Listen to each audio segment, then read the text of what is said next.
El Ministerio Apostólico de Enseñanza y Predicación Rema Internacional presenta hoy al Reverendo Fernando García Sotomayor con la proclamación de las buenas nuevas de Dios para tu vida. El mensaje de ayer, el mensaje de hoy y el mensaje para la eternidad a los que tienen hambre y sed de la palabra de Dios. Un querigma de Dios para el que oiga, el que tiene oídos para oír. Escucha el dabar del Eterno a las naciones. Ahora es el tiempo para recibir el rema del Espíritu Santo a tu espíritu. Escuchemos con fe la menra del Señor para el alma.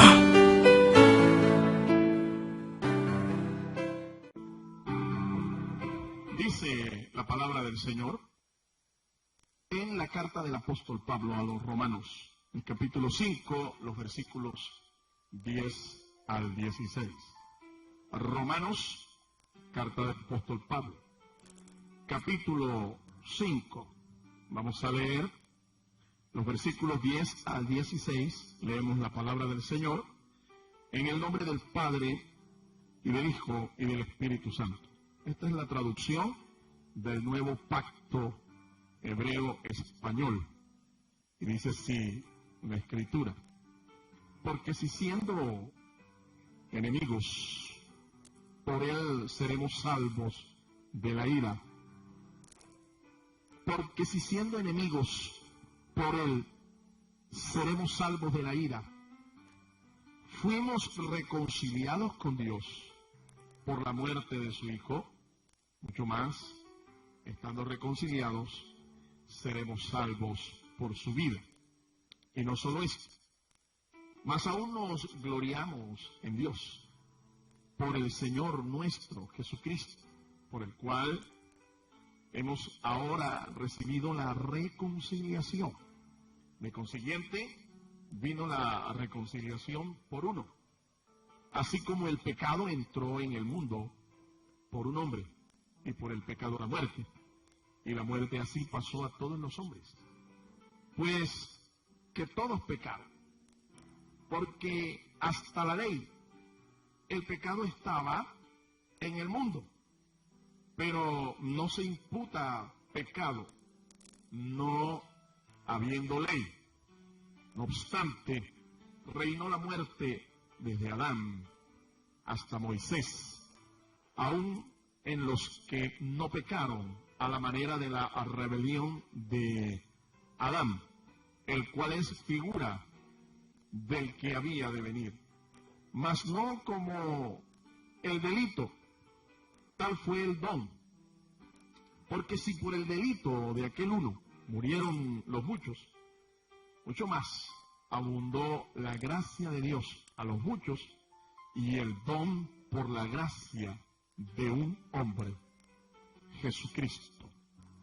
Ni tampoco de la manera que por un pecado, o así también el don, porque el juicio a la verdad vino de un pecado para condenación, mas la gracia vino de muchos delitos para justificación. Amén. Dios nos bendiga por esta preciosa palabra. Cuando el apóstol Pedro escribió su segunda carta inspirada, se refirió a algunos escritos del amado hermano Pablo, Saulo de Tarso, que había tomado el nombre de Pablo, el apóstol San Pablo. Pues acabamos de leer uno de esos pasajes que son difíciles de entender y que los indoctos tuercen para su propia perdición. Bajo el título, la palabra más lejana al corazón de Dios, vamos a hacer una exposición de este pasaje, Romanos 5, del 10 al 16. Junto al apóstol Pablo, San Juan, el discípulo amado de Cristo, y San Lucas, estos fueron los que más hablaron sobre la condenación del hombre pecador. Pablo, San Juan y San Lucas hablaron más que ningún otro escritor sagrado acerca de la condenación del hombre pecador. No fue esta doctrina el eje central de sus escritos sagrados, pero enseñaron lo suficiente como para valorar la salvación del pecador sentenciado a tormento eterno. La palabra de Dios declara que el plan de Dios no es condenar al hombre, sino por el contrario, salvarlo mediante su fe en Cristo Jesús.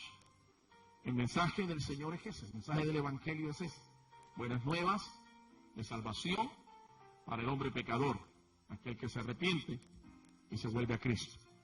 Vamos a conocer la etimología de esta palabra, la palabra condenación, la palabra más lejana al corazón de Dios, de acuerdo al sentir y a la inspiración que recibieron los sagrados escritores. En primer lugar, ¿cómo lo ve el apóstol Lucas? O mejor, el evangelista Lucas. Fue médico de profesión y el Señor lo inspiró para dejarnos un relato de la vida y la obra de nuestro Señor Jesucristo que lleva su nombre. Evangelio según San Lucas. Para San Lucas, la palabra que él usa para condenación, que fue traducida como condenación, es la palabra griega katakrima. Katakrima. Y se refiere a una sentencia de condenación judicial. La sentencia que da a conocer un juez después de estudiar un caso. Después da una sentencia final. O absuelve a la persona acusada o la declara culpable. Entonces el juez declara la sentencia. Esta sentencia se da a los falsos maestros. Según San Lucas, todo aquel que es un falso maestro está sentenciado. Y esta sentencia no viene de un juez terrenal. La sentencia viene del cielo. Todo aquel que es un falso maestro está sentenciado por el estrado judicial celestial. Esta sentencia la tiene también todo pecador, pero se puede modificar si hay temor de Dios en su corazón. Todo pecador está sentenciado a corazón. Un ejemplo de esto lo vemos en el ladrón que murió a la diestra de nuestro Señor Jesucristo allá en la cruz del Calvario. El de la izquierda le injuriaba, pero el de la derecha reconoció que Jesucristo es el Señor, y aunque reconoció que su condición se debía por las consecuencias de sus actos, él entendió que si se arrepentía, el Señor lo podía perdonar, porque estaba allí, colgado, al lado de aquel justo que no tenía razón para estar allí, pero que lo podía justificar. Y efectivamente, un ladrón al lado de la cruz se salvó, como quien dice, al final de la campana, cuando ya la campana estaba sonando. Allí este hombre reconoció al Señor y la sentencia de condenación sobre él, la sentencia de muerte eterna, fue cambiada. Él murió junto al Señor también, pero el Señor le prometió una entrada franca, una entrada plena al paraíso, ese mismo día. Ese mismo día el alma de ese hombre pecador, de ese delincuente, subió hasta el paraíso. Bendito y alabado sea el nombre del Señor. Esta sentencia, como ya dijimos, es muerte, muerte, ¿sí? Muerte eterna. Nuestro Señor Jesucristo dice en las Escrituras que murió en la cruz, y su muerte allí en la cruz fue el designio de Dios el Padre. ¿Para qué? Para librarnos a nosotros de la muerte eterna.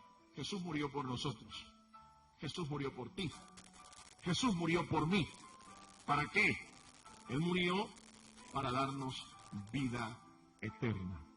Así es que le pertenecemos a Él. Para San Lucas, entonces, el vocablo no significa perdición eterna, sino una sentencia judicial que resultaba de un litigio judicial.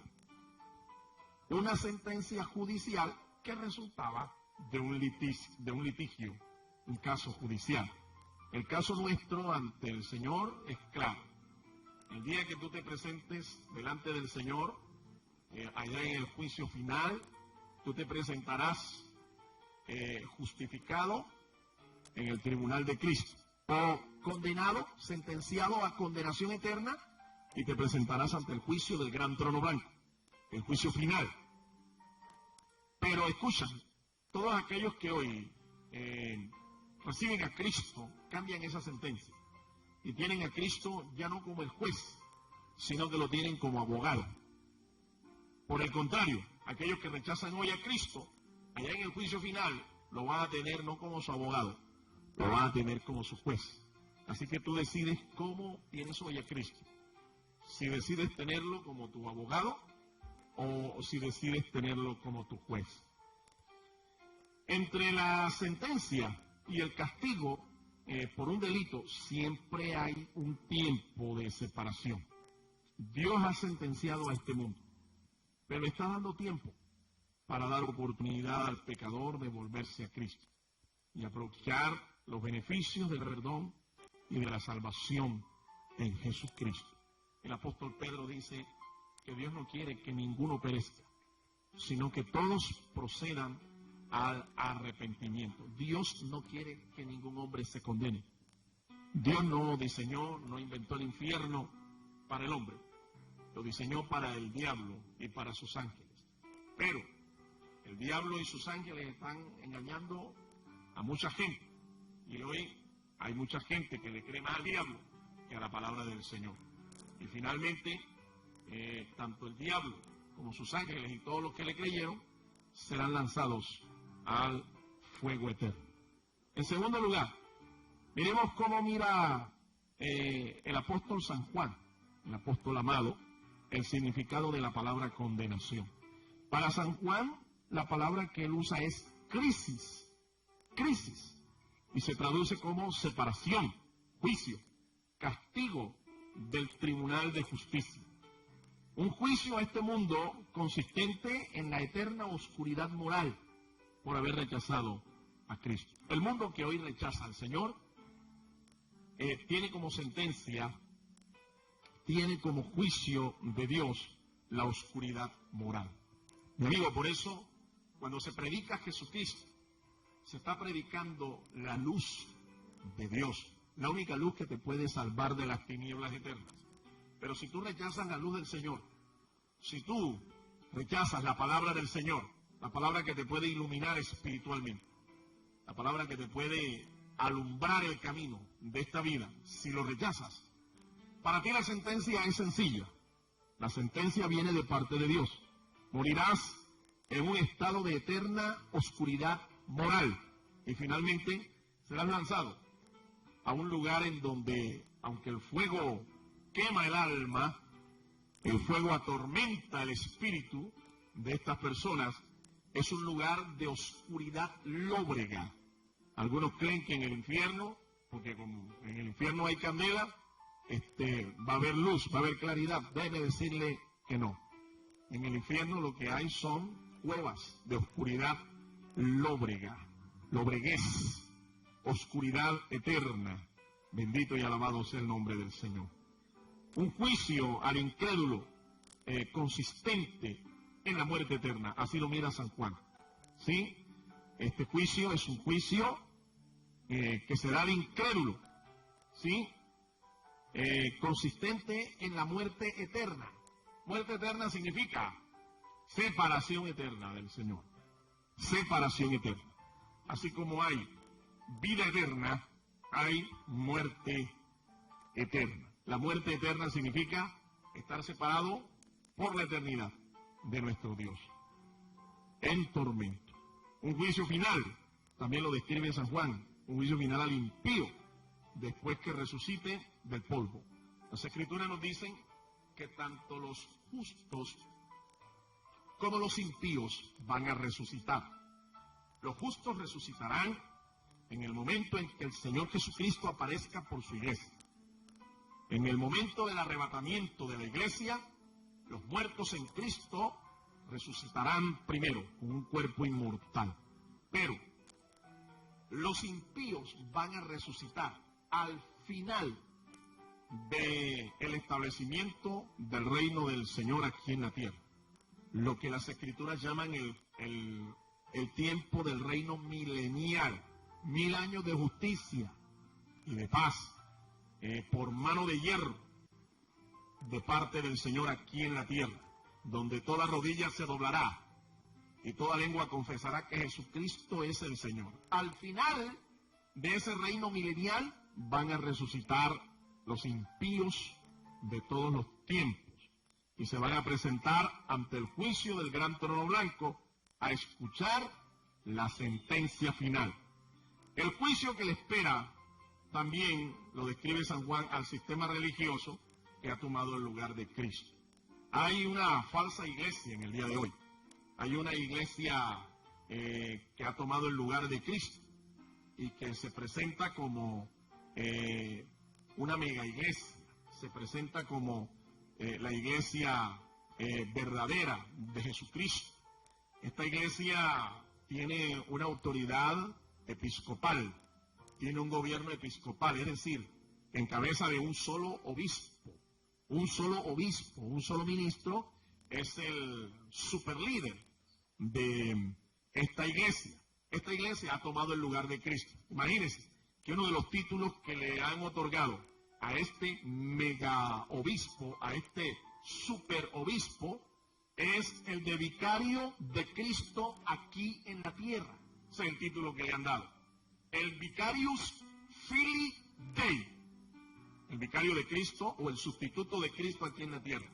Una tremenda blasfemia que proclama esta iglesia. Y lo han dogmatizado así.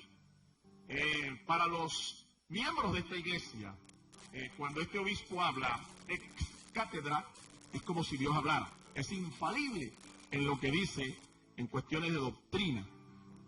Pero el único infalible, mi amigo, es el Señor. El único que no se equivoca es el Señor. Así que usted no puede creer semejante aberración, semejante exabrupto. Si usted es una persona que tiene 2 dedos de frente, si usted es una persona que tiene una Biblia en su casa, usted tiene que confrontar lo que dice la palabra de Dios con lo que dice su tradición religiosa popular. Y aunque la mayoría crean en esto, no significa que la mayoría tenga la razón. Usted tiene que irse a la palabra. La palabra de Dios es la que es infalible.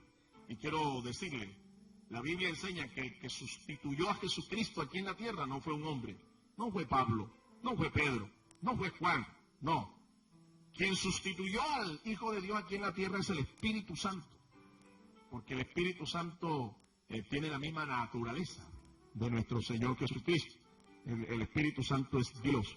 De modo que a este sistema religioso que ha tomado el lugar de Cristo, le espera también un juicio de condenación, según el apóstol Juan. Para San Juan, entonces, la condenación tiene un significado escatológico, es decir, tiene que ver con el futuro, con el porvenir. Un tiempo de crisis, un momento de castigo, el desenlace de una sentencia o su cumplimiento en el futuro. En tercer lugar, bueno, tenemos aquí una ilustración para que me comprendan un poco mejor lo que estoy tratando de explicarles.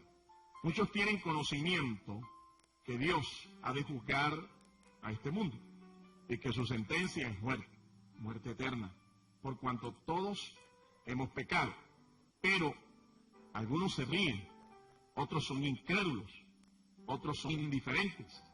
Pero cuando experimenten la realidad de un infierno horroroso, separados por siempre de Dios, querrán, como aquel hombre rico del relato evangélico de nuestro Señor Jesucristo, que alguien venga y lo saque de ese lugar de tormento, o que alguien vaya del infierno a prevenir a los seres que Él ama aquí en la tierra. Pero será demasiado tarde, porque el tiempo del juicio se cumplirá, como lo determina la palabra inmutable de nuestro Señor. En tercer lugar, el significado de la condenación según lo ve el apóstol Pablo. Para Pablo la palabra que él usa es catadique, y lo traduce como condenación, castigo o multa. Este es un vocablo de naturaleza justa, mejor, la multa es justa para los malvados. Es un acto de justicia, que los justos sean castigados. Es un acto de la justicia, y no solamente de la justicia celestial, sino también de la justicia terrenal. Los malos tienen que ser castigados, los malvados tienen que ser castigados. Es el pago por la culpa de un solo hombre. La Biblia dice que Adán nos representó a todos allá en el huerto del Edén, y Adán pecó. Y esa culpabilidad ha venido de generación en generación. En los genes que nosotros tenemos está allí la culpabilidad. Pero de esa culpabilidad nos puede liberar el Señor Jesucristo. Nos puede limpiar su sangre. Cuando reconocemos que Él es nuestro Redentor, que Él es nuestro Salvador, la sangre de Cristo nos limpia de todo pecado original, del pecado que heredamos de Adán y de Eva. Ahora, para el apóstol San Pablo, la palabra condenación también tiene que ver con el desenlace o consecuencia del juicio de Dios. El desenlace o consecuencia del juicio de Dios. La condenación también nos enseña el apóstol Pablo que es quitada del cristiano por su fe en la obra de Cristo. Nosotros somos justificados por la fe en la obra de nuestro Señor Jesucristo. Toda culpa es borrada, es quitada, y somos justificados y declarados inocentes, como si nunca jamás hubiéramos pecado. Para el apóstol Pablo es el castigo que justamente se da a los rebeldes, como ya lo dijimos, a los rebeldes, a los pecadores, a los malvados, a los impíos. También es conocido o es conocida por el hombre por medio de la ley mosaica. Pablo declara que la ley no salva a nadie. La ley de Moisés no salva a nadie. Antes, por el contrario, lo que hace es declarar la culpa nuestra, revelar nuestra culpabilidad. Así que nadie puede salvarse por guardar tradiciones, estatutos, preceptos, ritos, leyes u ordenanzas. La salvación es un acto de fe, solamente por gracia, un regalo inmerecido de Dios. La condenación también la ve el apóstol Pablo como algo que se otorga, ¿sí?, al que quebrante su fe, al que apostate de su fe, le espera la condenación. Para el apóstol Pablo, entonces, la condenación es una multa, como ya dijimos, o un castigo por causa del pecado. Es un vocablo de naturaleza jurídica mercantil. Ahora, la ley civil establece castigos a quien la quebrante. De acuerdo al delito, así será también la condenación. Sin embargo, la justicia humana falla, pero Dios, como legislador y como juez de todo el universo, ha diseñado un código de leyes morales y espirituales que no falla y cuya sentencia nadie podrá variar, a menos que el hombre hoy reconozca a Cristo como su Salvador, como su Señor, como su abogado. Y en cuarto lugar, veamos qué significa la palabra condenación para escritores sagrados como Santiago, San Pedro y San Judas. Ellos usan el vocablo crisma, que se traduce condenación o juicio. Santiago dice, y el apóstol Pedro, que la condenación es el final de los falsos maestros. Todos los falsos maestros serán condenados, no solamente sentenciados, sino condenados. Santiago también sigue diciendo que es el pago que se le da a los que juran falsamente, aquellos que juran mintiendo, perjurando, no cumpliendo sus juramentos, sus promesas. Les espera también la condenación, un juicio. Es un acto de la presencia de Dios, así lo ve Judas, un acto de la presencia de Dios para los impíos, para los libertinos, para los anticristos de este mundo. Bendito sea el nombre del Señor. Un acto de la presencia. ¿Qué significa presencia? La condición que tiene Dios de conocer todas las cosas antes que sucedan. Dios conoce el futuro antes que las cosas sucedan. Dios sabe quiénes se van a condenar. Dios sabe el número de impíos que se van a ir al infierno, el número de gente pecadora, libertina. Dios sabe los anticristos que se van para el infierno, aún antes de que el juicio se dé. Ya Dios sabe quiénes son. Lo que Dios no hace es determinar o coaccionar, porque Dios le dio al hombre libre albedrío para escoger salvarse o escoger perderse. Un desenlace fatal tendrán aquellos engañadores, porque Dios traerá sobre ellos eterna condenación. Es muy delicado entonces enseñar la palabra de Dios, muy delicado, hay que tener mucho cuidado. Para ello se requiere fidelidad, santidad y ante todo un llamado de Dios. En el infierno habrá muchos que enseñaron la palabra de Dios, que la predicaron, que la ministraron, pero Dios no los llamó ni los envió a ese ministerio. Y algunos, aunque Dios los llamó, hicieron del ministerio un negocio y se pervirtieron. Por eso serán condenados. Y quiero concluir en esta hora diciéndote, sin lugar a dudas, el verdadero creyente no debe tener temor de juicio venidero, pues sus pecados han sido ya juzgados en el Calvario. Por tanto, su fe en el Señor Jesucristo lo declara justo y confiado en el porvenir. Otra es la situación del pecador que no reconoce a Cristo como su Salvador y como su abogado. Su futuro estará sentenciado a muerte eterna. ¿Sabe usted qué es lo que marca la diferencia entre el cielo y el infierno? La respuesta es sencilla. La sentencia divina que el hombre hoy tiene la oportunidad de escuchar. ¿Quieres escuchar la voz del Señor hoy declarándote justo? Si la quieres escuchar, póngame atención, usted jamás será condenado. El Señor te declarará justo, te justificará por tu fe en Él. ¿Conoce usted cuál es la sentencia divina para su futuro? ¿No la conoces? Yo conozco la sentencia para aquellos que rechazan a Cristo. Y también conozco la sentencia para aquellos que lo aceptan. ¿Pero la conoce usted? ¿Será condenación o será salvación eterna? ¿Cuál será la sentencia? Usted tiene hoy el poder para escoger ahora mismo cuál debe ser su destino eterno. Si esta es tu decisión y has creído que Dios no quiere condenar, pero por tu condición de pecador tienes que arreglar las cuentas con Dios, tienes que hacer las paces con Dios, este es el momento para que lo hagas. Yo te invito a orar juntamente conmigo para que recibas a Cristo en tu corazón. Repita conmigo esta oración de fe. Diga conmigo, declárelo. Señor Jesús, yo he escuchado tu palabra. Creo que tu palabra es la verdad, toda la verdad, nada más que la verdad. Creo, Señor, que moriste en una cruz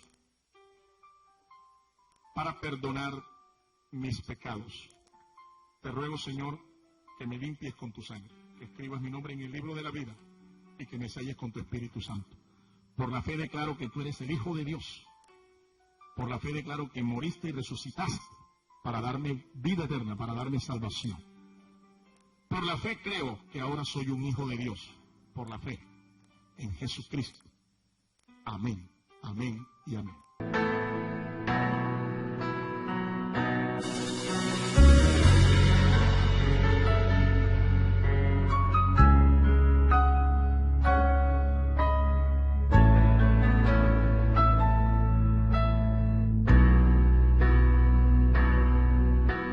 Usted también puede sembrar personalmente sus generosos donativos a la cuenta de ahorros número 487-5031-5995 de Bancolombia, a nombre de Fernando García Sotomayor. Sus ofrendas y sus oraciones sostienen nuestro ministerio.